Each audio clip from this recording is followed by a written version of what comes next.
Australia's wide open spaces makes for a sustainable, natural, stress-free grazing environment for the nation's herd. But this country of ours can throw up plenty of challenges. Immortalised in verse, our land is one of sweeping plains, drought and flooding rains.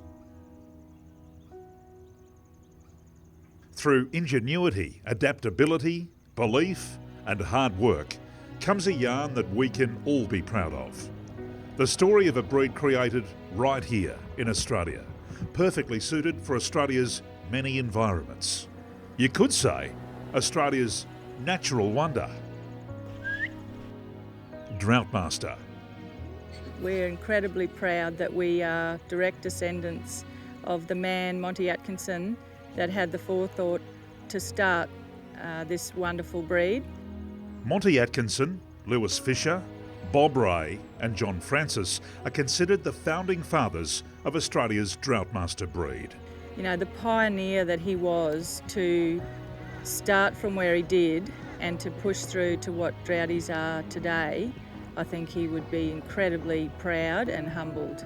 All three of us grew up on Valley of Lagoons, which was, you know, just a childhood dream to grow up there. After we left, we all went sort of further south, and Droughties, you know, just were a natural progression for us to and work in all those different sorts of country. Probably their ability to be able to travel, originally from the northern country, to handle probably, I think ticks were the big thing that they helped out with, ticks and parasites, heat tolerance, and their mothering ability, being able to raise a calf and get back in calf even in the tough years. We can control a lot of things, but we can't control the environment. And I think that's one thing that I've always had in the back of my mind, and I just love the flexibility of the cattle. To me, you need an animal and you need to be producing something that can fit into a number of markets. You know, the practical cattle, cows are practical cows, you know, they're clean coated, moderate frame, you know, good milkers. Good mothers.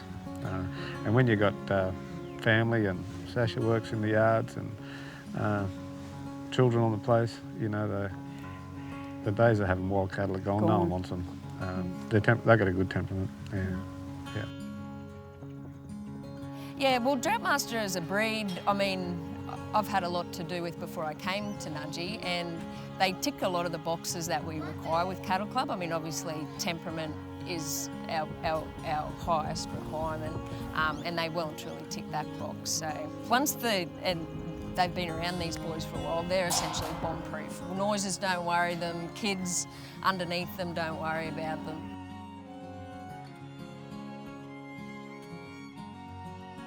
The females are probably the thing that are most valuable to us, I think. It's just the crossbreeding, and I think they meet every market. That's probably the beauty of them. You can sell them off as a veal, or you can take them right through to Jap ox. You know, like there's just so many markets for them,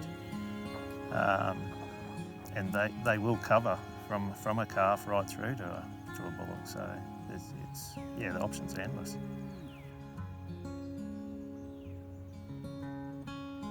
The Droughtmaster is beautifully adapted for most of Australia's beef growing regions. So best beef cattle grazing country, and Droughtmasters suit that ideally. When you're MSA grading, you measure the hump height.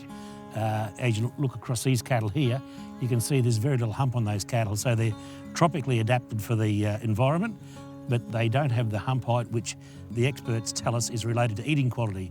So you get a great eating quality animal, and they respond very well on a feedlot ration. We say we have two consumer brands. One's Nolan's Private Selection, and that's product that's lifetime traceable. So, you know, from that piece of meat in the box, you can go backwards down the chain to the place of birth of that animal. So it's fully traceable. All Private Selections MSA graded, so we can understand the eating quality, which is important for the consumer. I love the cattle myself, beautiful meat. If we're delivering a quality product, I know people are going to come back. Droughtmaster rump, rib fillet and AP rib, beautiful. For more than 60 years, Droughtmaster beef has been enjoyed across Australia and to the many export markets around the world. Here at home, it's a popular choice for pubs and clubs. You're likely to have already tucked into a Droughty at your favourite local. And the future? I think it looks really good, the future for Droughties. There's so many ways they can go. Yeah, I think it's incredibly exciting where the Droughtmaster's moving. It's incredible to see the quality lifting year in, year out, going to the national sale, and people's herds just improving. Very exciting times. The challenges that we keep getting thrown at us from the environment and from nature pushes more and more people towards that animal that, you know, that is adaptable.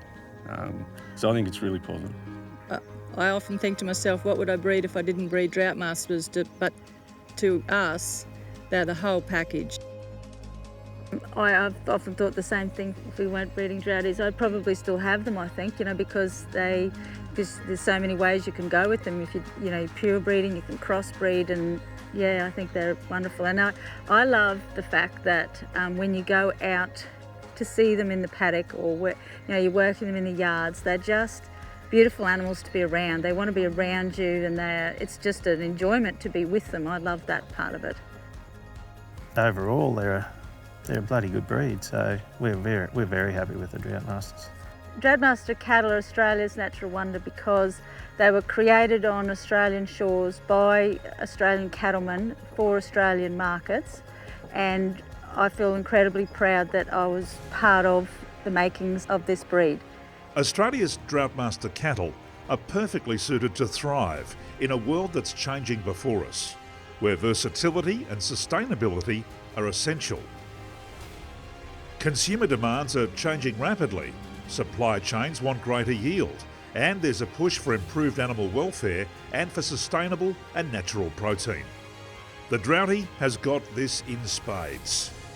An iconic all-rounder, perfectly placed for our changing future, making its mark and affirming its reputation as Australia's natural wonder.